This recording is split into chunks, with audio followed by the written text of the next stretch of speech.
우리 11장 19절 가면 11장 19절 가면 이렇게 나와요. 거기 지역이 나오는데 베네기아와 구브로와 안디옥입니다. 예, 제가 지도를 보여드릴 거예요. 여기 어디냐? 여기가 베네기아, 베네기입니다. 베네기가 그냥 딱 도시가 아니고 우리가 말하면 경상도, 경기도 이런 곳이에요. 그래서 베네게 여기가 어디냐면 여기 지금 제일 밑에 보시면 파란색이 보이죠? 거기가 사해입니다. 사해. 그리고 거기 쭉 올라가면 거기 보는 게 그게 갈릴리 호수입니다. 그 갈릴리 호수 말하면 제가 보는 쪽으로 왼쪽에 있는 그쪽이 베네게입니다. 베네게. 그리고 구브로가 어디냐? 구브로가 어디냐면 섬입니다. 섬. 네, 섬. 여기를 구브로라고 합니다. 그리고 오늘 등장되는 장소가 이름이 뭐냐면 다소. 이 다소는 뭐냐면 사울의 고향이에요. 고향. 그래서 다소로 사울이 현재 가 있어요. 다소입니다. 그리고 오늘 11장에 등장되는 지역이 안디옥입니다. 안디옥 많이 들어보셨죠? 안디옥입니다. 그리고 여기 세겜이 어디냐면 바로 예루살렘에 있는 곳입니다. 바로 보시면 보이시죠? 빨간색 지역이 다소, 초록색 동그라미가 안디옥, 세겜이 바로 예루살렘. 그리고 아까 거기 호르산이라고 보이시죠? 헬몬산 보이죠? 헬몬산과 호르산 옆 가운데가 지금 베니게입니다. 그리고 그 왼쪽으로 바보라고, 바보죠? 바보 보이죠? 바보. 그 바보, 여러분 바보 아닙니다. 바보. 그 바보라는 그것이 바로 구브로입니다. 구브로. 지역으로 보셨습니다. 자, 그러면 안디옥에서 다소까지 거리가 얼마냐? 약 220km입니다. 220km. 저희가 여기서 대전까지 거리가 한 180km, 뭐 200km 말합니다. 그리고 대구까지 거리가 거의 300km거든요. 그래서 세겜에서 다소까지 거리가 거의 500km입니다. 500km면 여기서부터 저 여수까지 거리가 되지 않을까. 네, 여수까지. 지금 부산까지 거리가 한 400km 되니까 예, 굉장히 긴 거리입니다. 이 복음의 역사가 오늘 이 지역에서 일어납니다. 예, 근데 상상하지 못한 일들이 일어날 겁니다. 그 일들을 오늘 여러분과 함께 살펴보도록 하겠습니다. 여러분 이 그림 갑자기 생뚱맞게 목상이 무슨 이상한 걸 보이죠? 여러분 이게 사진으로 찍었을까요? 아니면 그림을 그렸을까요?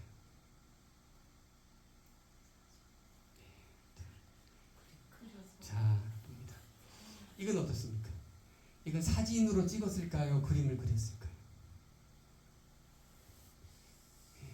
이거는 설교를 다 끝나면 나중에 제가 다 정답을 보여드리겠습니다. 이거는 어떨까요? 그리 같나요? 그럼 이거는 어떻습니까? 이거 잘 모르겠습니까? 예, 이거는 사진입니다. 사진. 여러분 사진과 그림이 다른 게 있습니다. 뭐냐면 사진은 찰나를 찍어요. 찰나를 탁 하고 찍는 거예요. 근데 그림은요, 그 찰나를 시간을 들여가지고 이렇게 시간을 그려요. 그래서 사진과 그림은 다르지만 또 비슷하다라는 것이 비슷하다. 자, 오늘 19절과 20절 말씀 우리 함께 읽어볼까요? 여기에 똑같은 거가 있고 다른 것이 있습니다. 자, 같이 읽읍시다. 그때에 스데반의 일로 일어나 환란으로 말미암아 흩어진 자들이 베니게와 구브로와 안디옥까지 이르러 유대인에게만 말씀을 전하는데 20절 그 중에 구브로와 구레네와 몇 사람이 안디옥에 이르러 헬란에게도 주의 말씀을 전파하니. 자, 여기 보세요. 백인이 제가 말씀드렸죠. 백인이가 구브로가 어딘지 알려드렸죠. 안디옥도 알려드렸죠. 자, 19절에 보면 흩어진 자들이 말씀을 전하였다라고 성경이 말합니다. 이게 공통점입니다. 20절 구브로와 구르네 몇 사람이, 이 구브로와 같은 말 섬 있죠. 구브로 몇 사람이 안디옥에 이르러 뭐 했어요? 주 예수를 전파했다가 이게 공통점이에요. 그럼 다른 점이 뭘까요? 다른 점은 이겁니다. 전하는 대상이 달랐다는 거예요. 19절 흩어진 자들은 누구에게 전했느냐? 유대인에게만 말씀을 전했다라고 성경이 말하고 있어요. 20절에 몇 사람은 누구에게 전했죠? 헬라인에게도, 유대인에게도 전했지만 헬라인에게도 말씀을 전했다. 이게 차이점이에요. 자, 그러면 여기 19절에 있는 흩어진 자들은 누구에게 복음을 전했느냐? 유대인에게만 복음을 전했다. 유대인에게만. 이들은 복음을 들어야 될 상을 유대인에게로 한정하고 있다는 것이. 이 복음을 들어야 될 사람은 유대인입니다. 유대인 말고는 아무도 이 복음을 전해 들어야 되지 않는다 이겁니다. 그래서 그들은 오직 유대인에게만 복음을 전했어요. 이들이 누구였습니까? 오늘 19절 보면 시데반이 어떤 입니까? 시데반 사도행 6장에 그가 돌로 쳐 죽여짐을 통해서 모든 이스라엘 백성이 흩어집니다. 그 흩어질 그때에 그들이 베네게 구보로까지 간 거예요. 그리고 안디옥까지 간 거예요. 그러면서 그들이 한 것이 무엇입니까? 복음을 전했어요. 누구에게? 유대인에게만 전했다는 거예요. 유대인에게만. 하나님의 복음 말씀을 유대인에게만 전했다는 것입니다. 오늘 20절 가면 구보로와 구르네에서 몇 사람이 누구에게 복음을 전했냐? 오늘 헬라인에게도 복음을 전했다라고 합니다. 이들은 복음을 유대인에게 전한 것이 아니고 헬라인에게도 복음을 전했다는 것입니다. 이들은 복음을 제한하지 않았어요. 여러분, 복음이 무엇입니까? 복된 소식입니다. 그 복음은 바로 우리가 예수 그리스도 말미암아 구원을 받는다라는 복음의 소식입니다. 근데 그 복음의 소식을 유대인에게만 전하는 이가 있는가 하면 헬라인에게도 전하는 이가 있었다는 사실입니다. 자, 여러분, 말씀은 누가 들어야 되나요? 복음은 누가 들어야 되나요? 유대인들이 극혐 알죠? 극혐하는 헬라인에게도 말씀이 전달되어져야 되는 것입니다. 이것이 바로 복음이 나아가야 할 방향인 것입니다. 복음은 제한을 하지 않아야 되는 거예요. 복음은 누가 들어야 되고 누구는 듣지 말아야 되는 것이 아닙니다. 복음은 모든 이가 들어야 되는 것입니다. 그 모든 이가 복음을 들어야 되는 거예요. 그런데 어떤 이는 유대인에게만 복음을 전했다는 것입니다. 그런데 바로 말씀 보면 우리가 말씀을 전하는 핵심은 뭘까요? 자, 사도행 누가복음 19장 10절 가면 이렇게 말합니다. 인자가 온 것은 잃어버린 자를 구원하려 합니다. 할렐루야. 인자가 온 것은 잃어버린 자를 구원하려고 인자가 오셨어요. 여러분, 잃어버린 자가 누굽니까? 잃어버린 자가 누구죠? 그 잃어버린 자가 바로 주의 백성인 거예요. 하나님의 권속인 것입니다. 그 권속을 찾아서 구원하는 것이 인자가 온 목적입니다. 그러면 우리가 전해야 되는 이 메시지의 포인트는 인자가 온 목적을 그대로 실천해 나가는 것이 우리가 전해야 될 의무고 태도인 것이에요. 우리가 입으로 내뱉어야 될 것은 너는 복음을 전함받지 못해 이렇게 말하는 것이 아니라 너도 하나님의 귀한 백성이야 라고 말해주는 것이 우리의 전하는 메시지의 포인트가 되어야 됩니다. 내가 입으로 전하는 내가 무엇을 하느냐? 내가 복음을 제한하고 복음을 속박하고 복음을 한정하는 것은 인자가 온 목적과 반한다는 것입니다. 인자는 하나님의 백성을 구원하려고 이 땅에 오셨어요. 잃어버린 그들을 구원하려고 오신 거예요. 그 백성은, 하나님 백성은 제한되지 않는 백성인 거예요. 믿으십니까? 하나님 백성 제한되지 않아요. 그런데 어떤 이는 제한된 이에게 복음을 전하는 거예요. 이것이 예수님의 진짜 마음일까요? 하나님의 진짜 의도일까요? 아니라는 거예요. 아니라는 거예요. 자, 말씀 보세요. 21절 말씀 이렇게 말하고 있습니다. 21절 가면 이렇게 말하고 있어요. 함께 하심에라고 성경 말하고 있습니다. 함께 하심에. 함께 하심에.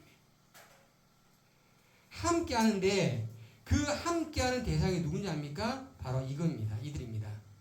주의 손이 함께하고 있다. 주의 손이. 주의 손이 함께하고 있는데 그 주의 손이 뭐냐? 주의 손은 성경에 여러 가지로 설명하고 있습니다. 출애굽기 15장 16절 가면 이렇게 말하고 있어요. 여호와여 주의 오른손의 권능으로 어떻게 하느냐? 심판하시는 능력을 가지시는 거예요. 그 주의 오른손이. 그리고 데살로니가 대상 4장 10절 가면 이렇게 말합니다. 야베스가 이스라엘 하나님이 아리에게 아뢰되 이르되 주께서 내게 복을 주시려고 나의 지역을 넓히시고 주의 오른손으로 나를 도우사. 주의 오른손으로 도움이라는 거예요.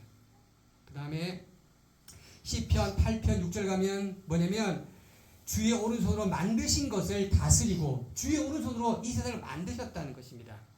그 다음에 시편 60절 5편 가면은 주께서 사랑하는 자를 건지시기 위하여 주의 오른손으로 구원하시고 주의 오른손으로 그를 어떻게 해요? 구원하셨다는 것입니다. 이 주의 오른손이 상징하는 바가 뭐냐? 권능이고 심판이고 창조고 구원이고 도움인 거예요.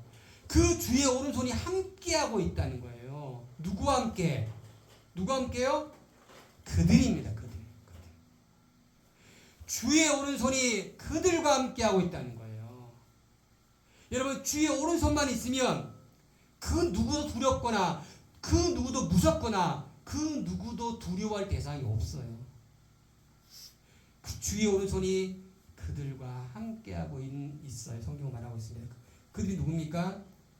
헬라인에게 주님의 도를 전하는 자들이에요. 헬라인에게 복음을 전하는 자들입니다. 그럼 왜 그럴까요? 왜 헬라인에게 복음을 전하는 그들에게 주의 손이 함께할까요? 이것은 바로 하나님의 마음을 온전히 실행하는 자이기 때문일 것입니다. 주님의 의도를 그대로 실천하는 자가 누구냐? 바로 그들이라는 것입니다. 그들. 왜냐?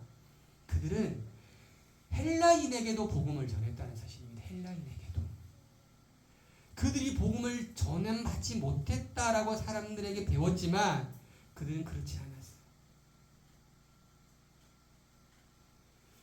주의 복음을 전하면서 그들은 제한을 하지 않고 주의 복음을 온전하게 주님의 뜻을 따라서 그들은 전했다는 것입니다.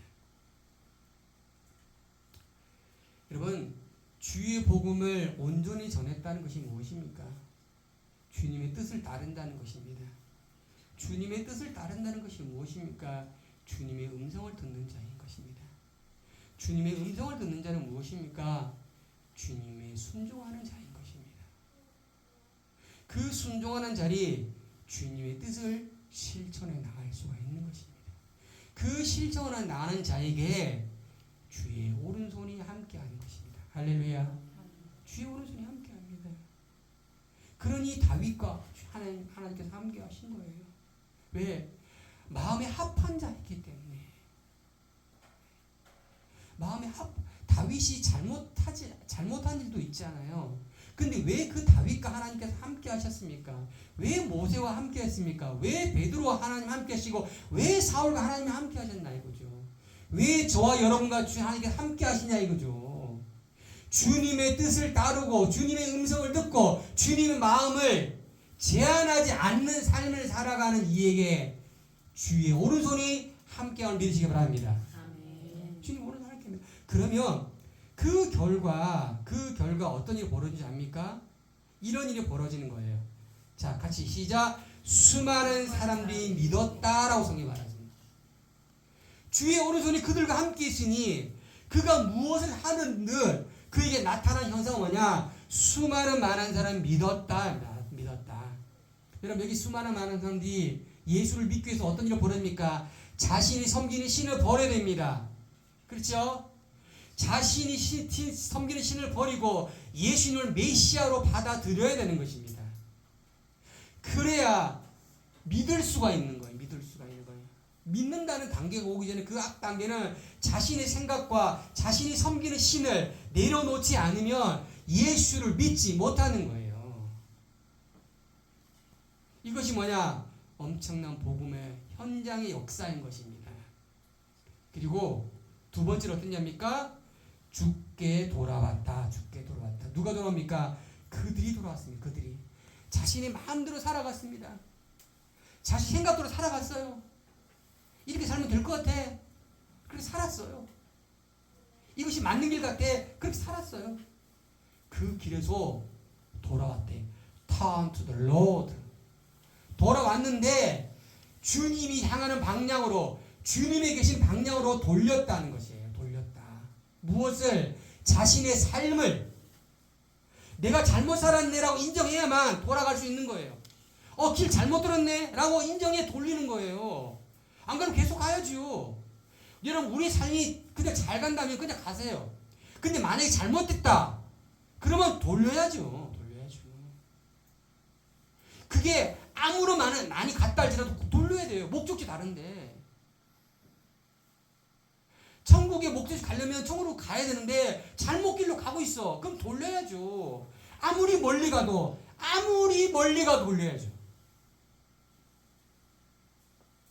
이들은 주께 돌아오더라. 할렐루야. 주께 돌아왔다는 거예요. 돌아오지 않으면 여전히 다시 어디로 갑니까? 자기가 원하는 방향으로 가는 거예요. 이것이 뭐냐? 복음의 역사예요. 복음의 역사. 여러분, 우리가 마음대로 할 수 있습니다. 가도 됩니다. 근데 그 결과 누가 책임입니까? 내가 지는 거예요. 지금은 결과 안 지죠? 아니라니까요. 그 결과는요, 계속 쌓이는 거예요. 쌓여. 여러분, 눈이 엄청 맞죠? 저 태어나서 이렇게 많이 없습니다. 네. 지금 저 시골에는 하우스도 무너지고 난리 났을 것 같아. 하우스 질 때 보통 한 45mm거든요. 그럼 한 40cm 정도 쌓이면 번질 있어요. 근데 70cm 왔어. 그러니까 어떻게 견뎌? 못 견디지. 그러니까 폭설 주도 않는 거죠. 상상하지 못한 일이 벌어지잖아요. 여러분, 우리 삶도 마찬가지입니다. 우리의 뜻과 우리 생각대로 만들어질 것 같죠? 아니라니까요. 우리의 뜻으로 만들어지지 않아요, 인생은. 그때 무엇 해야 되느냐? 돌아오길 축복합니다. 돌아와야 됩니다. 여러분, 돌아올 때 어마무시한 계획이 필요 없습니다. 그냥 딱 접어주면 돼. 엄마가 지금은 요즘 골목이 없잖아요. 옛날에 골목이 있어야겠죠? 그러면 저희 어머니도 불러요. 양진아! 불러요. 그럼 어떻게 구슬치기 하고 막 땅 따먹기 알죠? 땅 따먹기 막 하고 있어요. 야, 내 땅이 말아, 네 땅이 말아 막 하다가 부르면 어떻게 해요? 치면 가야 돼. 네 땅이 내 땅이 뭐가 필요해? 그냥 부르면 가야지. 가면 어떻게 해요? 옷에 그냥 딱 굴르고 난리죠. 그냥 또 맞는 거지 뭐. 또 죽게 돌아오는 독이에요. 여러분, 바로 이러예요. 우리 삶이 그렇다는 거예요. 열심히 사는 것 같은데 결국 잘못됐다라고 판단되는 순간에 다 접어두고 죽게 돌아가야 되는 것입니다. 자, 20절 보세요. 같이 말씀 시작. 예루살렘 교회가 이 사람들의 소문을 듣고 바나바를 안디옥까지 보냈다라고 합니다. 여러분, 예루살렘 교회가 이 소문을 들었죠. 어떤 소문입니까? 그들이 헬라인의 복음을 전했습니다. 그것으로 인하여 수많은 사람이 돌아왔습니다. 그리고 많은 사람이 예수를 믿었습니다. 이 소문을 들었어요. 이 소문. 여러분, 지난주에 우리가 고넬료 사건을 배웠죠. 이 소문을 들었을 때 고넬료 사건이 없었다면 어떻게 했을까요? 비난했겠죠. 근데 이 소문을 듣고 예루살렘 교회가 어떻게 했냐고요? 바나바를 파송합니다. 바나바를. 여러분, 바나바가 누군지 압니까? 중책입니다. 중책. 예루살렘 교회 중책이에요. 굉장히 중요한 역할을 하고 있는 바나바입니다. 그 고넬료 사건 이전에는 헬라인에게 복음을 전하는 것은 상상할 수 없는 일입니다. 근데 헬라인의 복음을 전하는 것이 마땅하다고, 이것이 회개하는 구원이라고 그들이 고백했잖아요. 그러니까 어떻게 합니까? 이 안디옥 교회를 돕고자 하는 마음으로 이 바나바를 파송하는 일이 벌어진 것입니다. 이제는 이 예루살렘 교회도 하나님의 그 역사, 하나님이 원하는 그 바들을 실천하고 준행하려고 하는 것입니다. 자, 그래서 보시면 이 바나바는 어떤 사람이냐? 24절 시작. 바나바는 착한 사람이요 성령과 믿음이 충만한 사람이라고 성경에 말했습니다. 바나바 어떤 사람입니까? 착한 사람이고 성령이 충만한 사람이고 믿음이 충만한 사람이에요. 이 사람을 어디에 보냈습니까? 안디옥 교회로 파송을 한 것입니다. 파송을. 이 바나바가 안디옥 교회에 도착했을 때 이 안디옥 교회가 어떤 사건이 벌어집니까? 이래서 벌어집니다. When he come and showed the grace of the God. 그곳에 하나님의 은혜가 가득 찼어요. 안디옥 교회에 도착하니 안디옥 교회가 하나님의 은혜로 가득 찼어요. 그걸 봤어요. 누가? 바나바가 봤다는 것입니다. 여러분, 하나님의 은혜가 누구에게 임한 줄 압니까?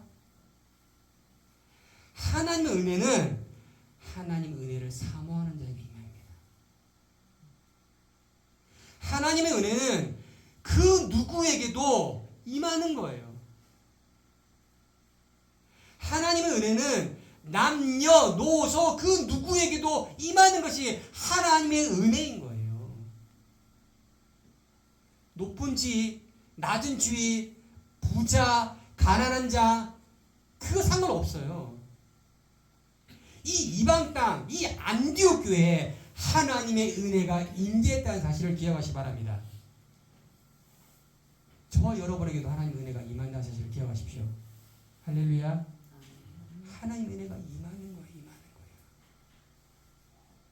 하나님의 은혜를 사모하시면 하나님의 은혜가 임하는 것입니다. 그래서 어떻게 합니까? 그것을 바라보니 바나바가 어떻게 합니까? Great. 너무 기뻤어요. 왜? 이 바나바는 성령이 충만하고 믿음이 충만한 사람이니 그 모습을 보고 얼마나 기쁘겠습니까? 질투가 난 것이 아니고요. 기뻐. 이 안디옥 교회도 이 이방 교회도 하나님의 은혜가 임하구나. 하나님 역사가 임하고 있는구나. 라고 바나바가 기쁨을 가졌습니다. 그리고 이 바나바가 어떻게 합니까? 이렇게 말했습니다. 바나바가 권면을 합니다.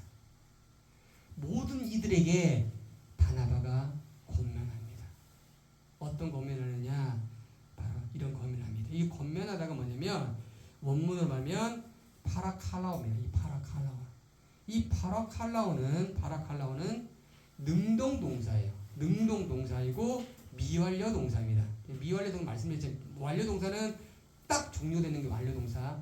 미완료 동사는 계속 가는 것이 미완료 동사라고 말씀드렸어요. 이 바나바가 지속적으로 그들에게 능동적으로 권면을 합니다. 무엇을 권면하느냐? 이걸 권면합니다. 자, 첫 번째로 이겁니다. To remain faithful to the Lord. 남아 있어라. 어디에? 주님에게로 신실한 마음으로 주님에게 남아 있으라. remained가 뭐냐? remained가 머물러 있다는 것이에요. 머물러 있으라는 거예요. 머물러 있으라고. 머물러. 어디에? 신실한 주님에게요. 당신이 지금 하나님의 은혜를 받았고 지금 하나님 편에 와 있으니 당신이 지금 해야 될 일이 뭔지 압니까? 당신은 신실한 하나님 앞에 머물러 있는 거예요. 가만히 거기 있으라는 거예요. 가만히. 움직이지 말고 거기 있으라는 거예요. 움직이지 말라는 거예요. 움직이지 마. 거기 있어. 거기 있어. 거기 있어. 거기 가만히 머물러 있으라는 거예요. 가만히 머물러 있어. 그들에게는 하나님 은혜가 임했는데 이것이요. 하나님 은혜를 경험하고 오랫동안 성숙되고 장성한 자가 되면 그래서 분별을 힘이 있는데 그렇지 못한 아이는요. 막 팔짝팔짝 뜁니다. 팔짝팔짝. 그 잘못된 일로 인해서 어둠의 역사들이 역사를 한단 말이에요. 바나바는 말합니다. 하나님 편에 머물러 있어. 신실한 주님 앞에 머물러 있어. 이것이 첫 번째 권면입니다. 여러분이 머물러 있을 곳이 어딘지 압니까? 주님 편이에요. 할렐루야. 주님 편에 여러분이 머물러 있어요. 여러분의 자리가 그 자리가 되어야 되는 거예요. 내 자리가 어떤 자리여야 되냐? 신실한 주님이 있는 그 자리. 예, 그 자리. 그 자리가 내가 있어야 될 자리인 거예요. 그래야 나에게 오는 그 은혜가 그대로 있는 거예요. 그 은혜가 떠나지 않는 거예요.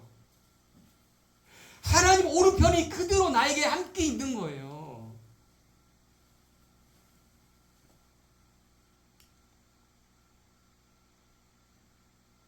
두 번째로 이겁니다. With devout heart. 마음들을 가지고 있는데 어떤 마음이냐면 이런 마음입니다. 헌신된 마음을 가지고 있어요. 헌신된 마음. 뭐라고요? 헌신된 마음을 가지고 있으라는 헌신된 마음. 이 마음이 하나가 아닙니다. 여러 개입니다. 하트스입니다. 헌신된 마음들을 가지고 있으라. 이게 헌신되다라고 이걸 영어 성경으로 보면 이겁니다. 첫 번째 뜻은 강한 사랑을 가지고 있다가 헌신입니다. 헌신. 사랑인데 강한 사랑. strong love. 강한 사랑이 헌신되다는 뜻입니다. 두 번째는 충성스러운 것을 헌신되다 말합니다. 당신의 마음속에 강한 사랑이나 충성된 마음을 가지고 있으라는 것입니다. 가지고 있으라. 누구에게 충성됩니까? 누구에 관한 사랑입니까? 주 예수 그리스도에게. 할렐루야. 주 예수 그리스도에게 향한 그 강한 사랑을 가지고 있으라. 가지고 소유하고 있으라는 것입니다. 이것이 바나바가 그 안디옥 교회에게 주었던 두 가지 메시지입니다. 이 두 가지 권면을 했습니다. 그랬더니 그 결과 리절트입니다. 어떻게 됐죠? 이게 됐습니다. 이에 큰 무리가 죽게 더하였다. 할렐루야. 큰 무리가 죽게 더하여졌다는 것. 은혜 받은 이보다 더 많은 이들이 은혜를 받기 시작했어요. 그 이방 땅에 있는 안디옥 교회에 있는 그 수많은 사람이 예수를 믿겠다고 큰 무리를 이루고 죽게 더하여졌다. 여기 더하여졌다가 뭐냐면 이게 수동태 동사입니다. 수동태는 아시죠? 내가 무엇을 더하는 것이 아닙니다. 더하여진 거예요. 나는 한 것이 무엇입니까? 헌신된 마음을 가지고 있었어요. 그렇죠? 그리고 신실한 주님 앞에 앉아 있었어요.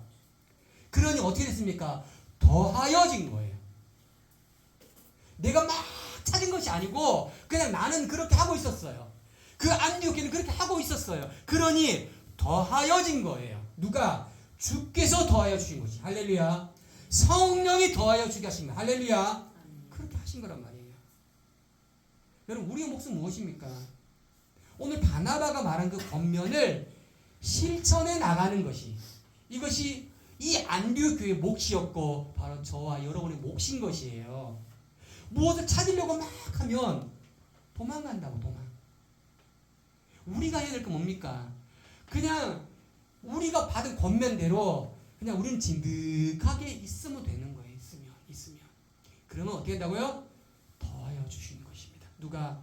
주님께서 더하여 주시는 것입니다. 그 더해지는 역사가 저와 여러분과 있기를 축복합니다. 아멘. 이게 뭐냐? 이게 복음의 역사예요. 복음의 역사입니다. 자, 여기 보세요. 자, 아까 보여드린 지도입니다. 다소 보이죠? 다소. 자, 그리고 안디옥 보이죠? 자, 다소하고 안디옥 거리가 제가 한 220km 된다고 그랬죠. 예. 거리를 따지면 얼마냐?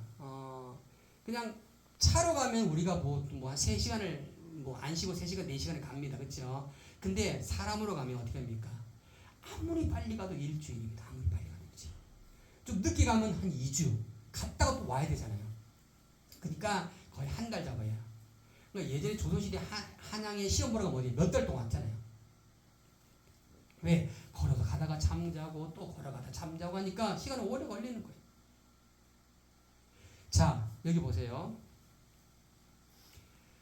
사도행전 11장 26절 가면 어떤 일이 벌어지냐면 이 바나바가 안디옥 교인을 냅두고 사울을 찾아갑니다. 다소로 찾아갑니다. 왜? 다소가 어디 사울의 고향이니까 찾아갑니다. 제가 말씀드렸죠. 약 한 220km 된다고. 그러면 며칠 동안 아무리 빨라도 2주 한 15일 오는 거예요. 자, 그러면 여기서 생각해 볼 게 있어요. 여러분, 모세가 하나님에게 시내산에 올라갈 때 십계명가로 올라갔습니다. 그때 이스라엘 백성이 어떤 일이 벌어졌죠? 금송아지를 만들고 난리에 벌써 났습니다. 그럼 왜 바나바가 번면했을까? 다소에 있는 사울을 데려오려고요. 왜 다소에 있는 사울을 데려와야 되냐고요. 사도행전 9장 15절 가면 이렇게 합니다. 주께서 이르시되 가라, 이 사람은 내 이름을 이방인들과 임금들과 이스라엘 사람들에게 전하기 위하여 택한 나의 그릇이다. 누구에게? 이방인들입니다. 이방인들. 이게 핵심 포인트예요. 그렇기 때문에 바나바는 이 다소에 있는 사울을 데려와야 되는 거예요. 예. 그래서 그럼 데려오려면 2주의 시간이 필요하고 15일이 필요합니다. 아니면 더 걸리면 한 달의 시간이 필요합니다. 그들이 혹시나도 다른 마음 먹거나 그렇게 하지 않기 위해서 그들이 권면하고 떠나게 되는 것입니다. 그런데요, 자 보세요. 자, 26절 같이 시작. 만남에 안디옥에 데리고 와서 둘이 교회에서 1년간 모여 있어 큰 무리를 가르쳤고 라고 성경 말합니다. 감사할 일은 안디옥 교회가 요동부지하지 않았다는 사실입니다.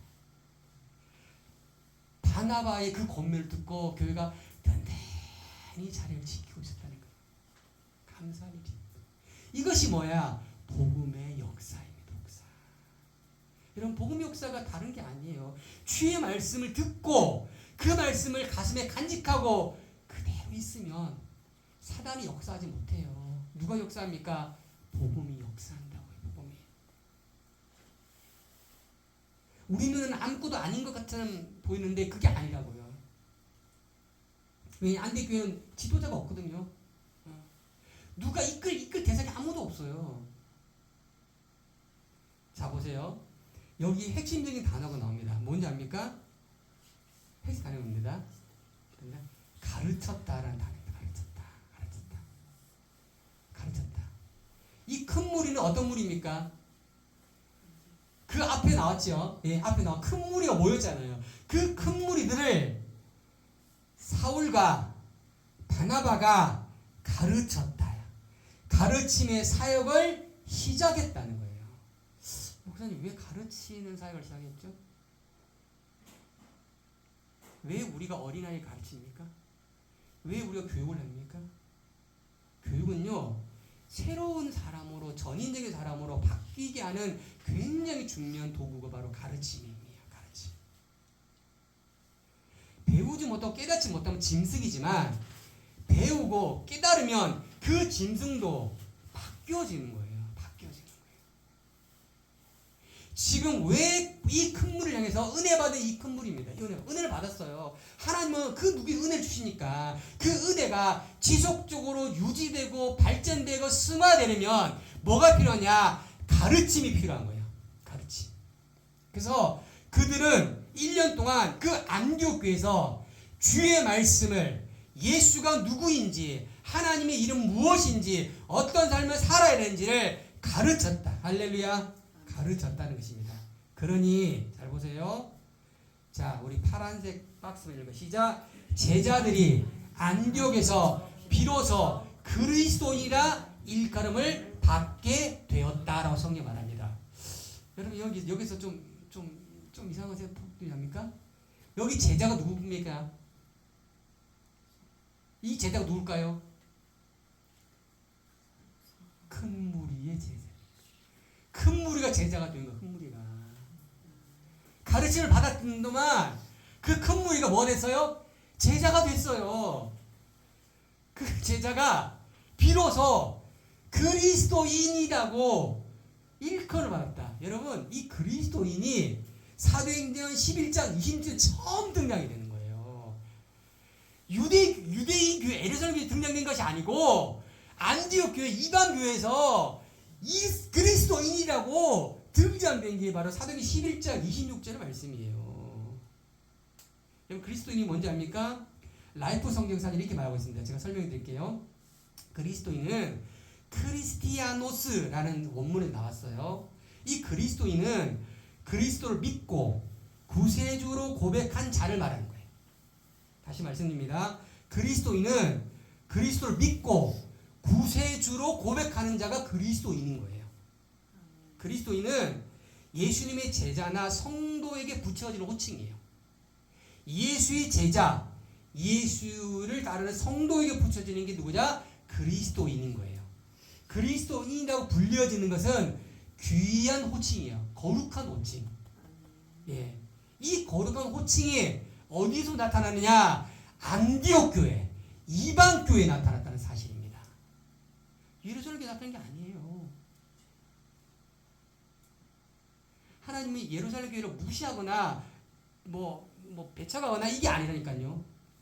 하나님 복음을 제한하지 않는 그들에게 복음의 역사가 나타난다는 것입니다. 할렐루야. 이겁니다. 핵심 포인트 이겁니다. 그리스도인이라고 그들은 불리움을 받았다는 거예요. 성경은 말하는 건 불리움을 받았다.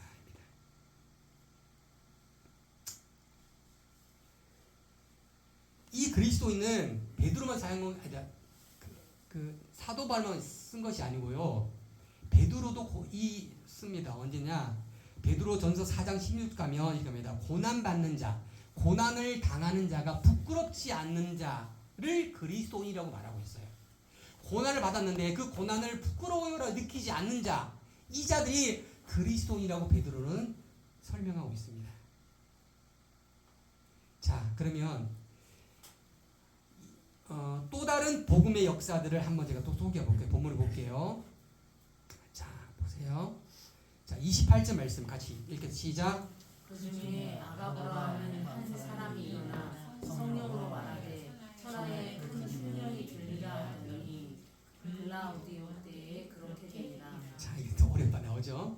자, 아가보라는 선지자가 나타났고요. 이 아가보라는 선지자가 뭐라 말했냐? 천하에 큰 흉년이 들리라. 두 가지 단어입니다. 천하는 모든 지역입니다. 흉년이란 뭡니까? 먹을 것이 없는 것입니다. 경제적 어려움이 온 천하에 있을 것이다라고 아가보가 말을 했어요. 근데 글라우디오 때가 뭐냐면, 글라우디오는 이겁니다. 황제, 그러니까 말하면 로마의 4대 네 번째 황제가 글라우디예요. 예.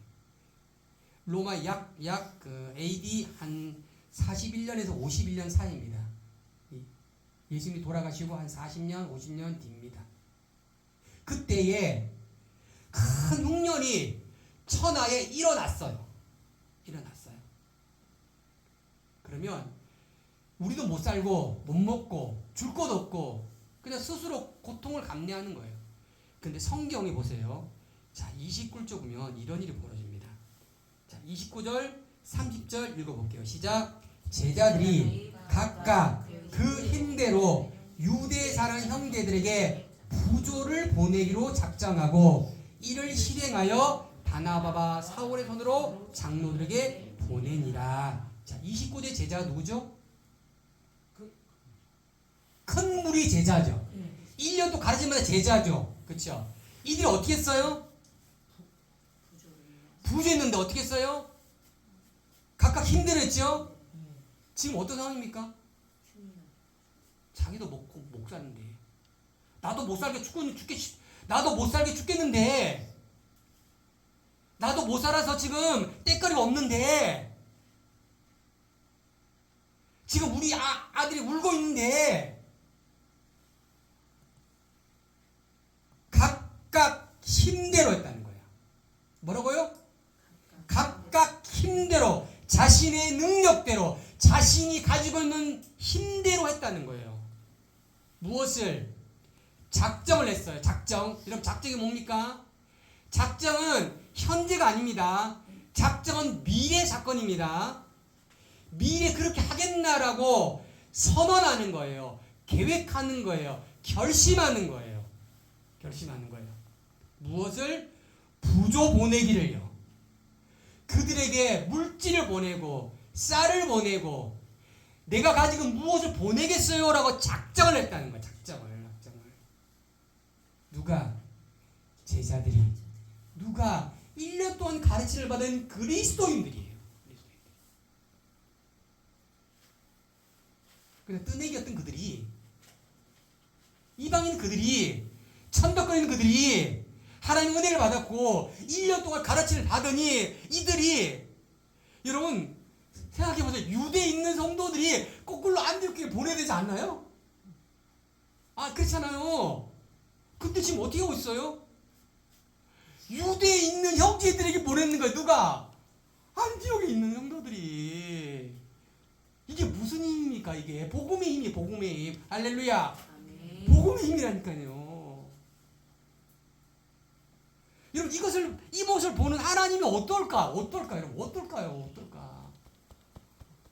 야, 저들이 내 마음을 시원케 해주는구나.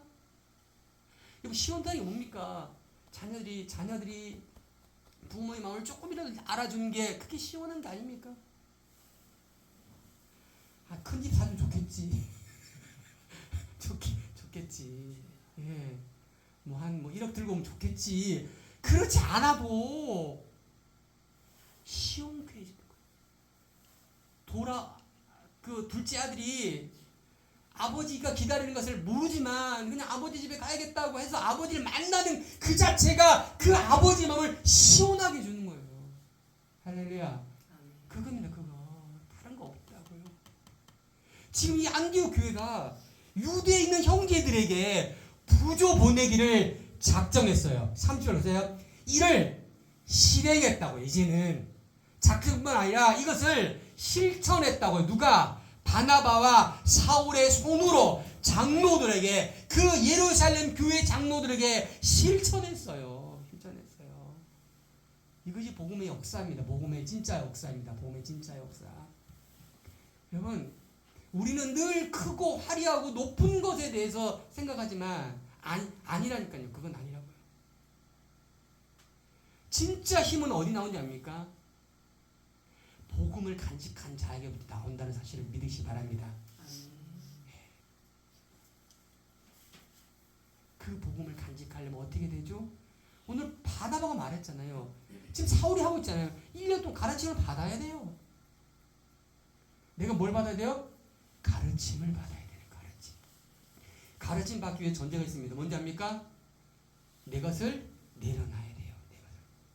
내 것을 내려놓지 않고는 가르침을 받을 수가 없어요. 예수의 말씀을 가르침 받으려면 내 생각을 내려놓는 과정을 먼저 거친 다음에 그 다음에 새로운 게 엎어지는 거예요.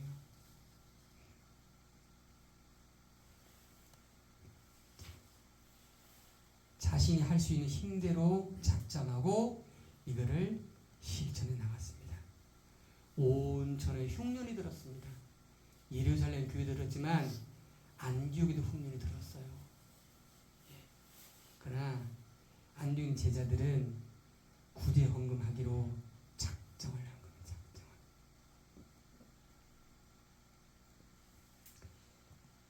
자, 아까 제가 보여드린 사진입니다. 그림입니다. 제가 정답을 말했나요?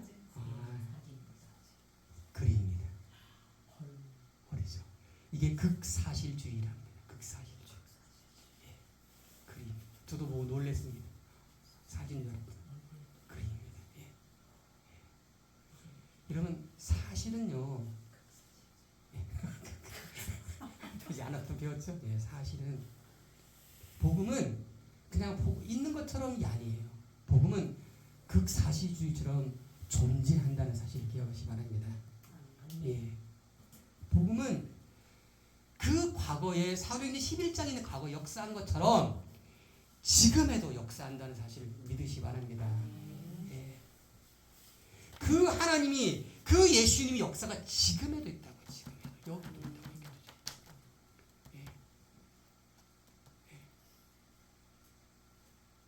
여러분 우리 눈에 보이는 것을 향해서 항상 바라보지 마십시오.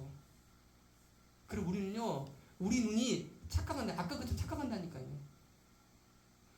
진짜 복음이 있느냐 없느냐를 자세히 볼 수 있는 그 힘이 필요한 거예요. 그 힘. 복음의 근원 되시는 예수님이 내 마음과 함께 좌종해야만 되는 거예요. 그럼 어떻게 해요? 내가 마음을 비워두려야 되겠죠? 그렇죠? 그분이 이끄는 대로 내가 가겠다라고 작정해야 되겠죠, 그렇죠? 예. 그분이 말하는 대로 말하면 되겠죠, 그렇죠? 예. 그럼 복음의 역사는 일어나는 것입니다. 화려하거나 크거나 높거나 하는 곳에 복음의 역사 일어나지 않아요. 예. 안디옥 교회에서 그들이 그렇게 할 줄 어떻게 하냐고요? 성경은 그렇게 우리가 이야기를 하고 있는 거예요, 지금. 근데 사람을 뭐라고 말합니까? 거꾸로 사람들을 보고 있어요. 사단은 거꾸로 우리를 보라고요, 항상. 여러분, 그것을 속으면 안 된다고요. 속으면 안 된다고. 작은 것이 소수가 정답은 아닙니다. 근데 다수가 정답은 아니잖아요. 다수가 100% 정답은 아니잖아요. 예, 그건 아니라고요. 복음은요, 복음을 간직하는 자가 정답인 거예요. 복음을 간직하는 자가. 그게 다수면 다수 편에 손을 들어야 됩니다. 근데 그게 아니면 다수를 버려야 되는 거예요. 버려야 되는 거예요. 소수를 선택해야 되는 것입니다. 우리는 복음의 역사의 주인공이 되어야 되는 것입니다. 여러분 대단한 게 아닙니다. 그게 대단한 것이 아니에요. 내가 예수를 내주하면 되는 거예요. 내주하면. 그분을 따르겠다 작정하면 되는 거예요.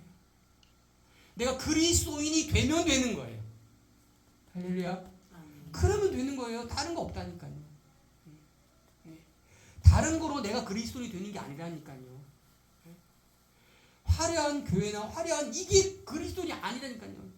제가 왜 자꾸 그런 얘기 하냐면 다들 그렇게만 생각하니까 그런 거예요.